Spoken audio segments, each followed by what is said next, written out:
Bashar, I'm so happy to see you back at camp, and I only wish that all the people from your bunk could be back. Oh, I wish that as well. Yeah, and I'm always missing one especially because he can't come back in person, and it's a seal. And I know you are one of the people who was a very close friend of his, and maybe you could tell us about him. Um, I will start with. Sorry for this. I'll start saying that I met Asil a while before I met Seeds of Peace, and I wasn't shocked at all that Asil was part of Seeds of Peace because of who he is. Asil is a Palestinian citizen of Israel that lives in the north. A great friend and a great seed that gave up uh, a lot of his time for Seeds of Peace and the peace process, and to understand the system of how people communicate, and he was good at that. Um, Asil was killed in 2001, 2000, sorry, by the Israeli forces in his village while he was demonstrating against what's happening in the West Bank. And one of the significant things about his death, besides that he was killed while he was wearing a Seeds of Peace shirt. And by the Islamic traditions, someone who was killed in a war, we don't take off his clothes. He was even buried in his Seeds of Peace shirt, which tells a lot about the man that worked so much for conciliation and peace, and he respected the non-violent resistance ideology. We can see that on so many friends he has from all over the place, from Jewish Israelis, Palestinians, Jordanians, and Egyptians. And I wish if there were more friends of Asil to be here today to talk about him, and that will make it even more clear how great he was. Do you remember some stories about him that would help us understand why we miss him so much? I do, of course. Um, I remember mostly the tricks he used to pull on me and through the internet. He was a computer freak, and he was there all the time. Even the day when he was killed, the last talk I had with him was through chat, and he said that he's not leaving the house because his mom doesn't want him to leave the house. And so many times he hacks into my computer, erasing everything that I had, and then a day after, he sends it back to me. I remember Asil, he had some funny, bad jokes all the time.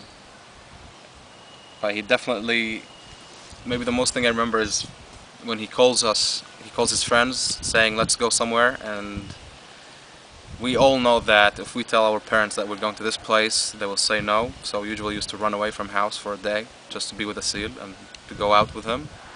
And we always end in trouble. And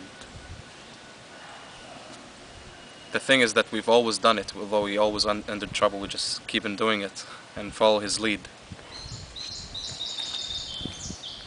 I'm sure campers listening to you will identify with this because Seal was a camper. Actually, he was a camper over and over again.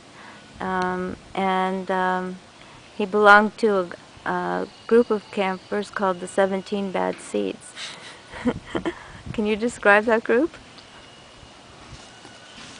I don't. I wasn't part of the 17 bad seeds, unfortunately. I wasn't that lucky. But as a Seeds of Peace legacy, I keep hearing a lot about them, about what they did in camp, what tricks they pulled on everyone over here, and even the tricks they did in the Middle East. So Yeah, some of those we can't bring up today. They're undercover. But yeah, undercover. But Yeah. but there are signs of it in their bunk, and I think his name is still written Slider on the wall. 17. Slider 17. That's him.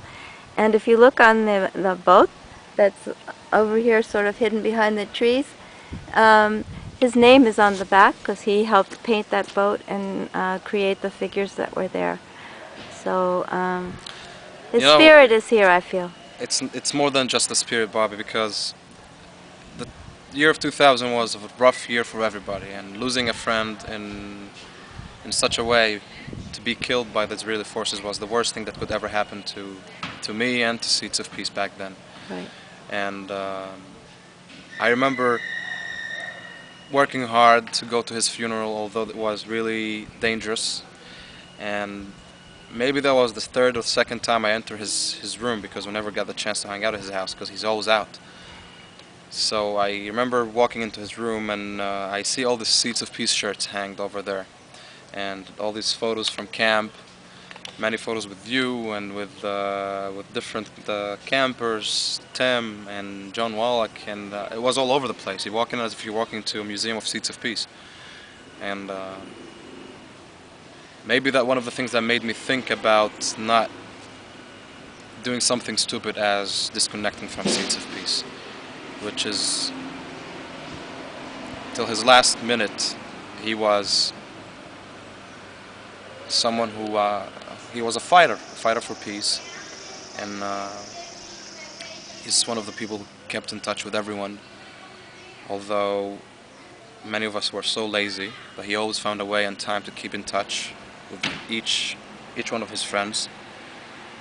And that's one of the amazing things about Asel.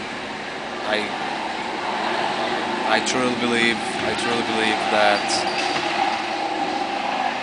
his work and his friendships will last forever, and that is seen on the eyes and acts of his friends, even till today. Jewish Israeli friends and Palestinian friends kept fighting to bring truth to his case, even after it was closed, and they keep talking about him. The fact that we're talking about him right now, it's not just because he was killed, but he was a great person, more than anything else. Great. Thank you so much. This really is Thank you. helpful. I appreciate your taking the time to do this, and I know you would do anything to have us remember Asel. I wish I was here to stand and talking to you, but well, you will be next time. next time. See you then. Thank you, Bobbie. Thank you so much.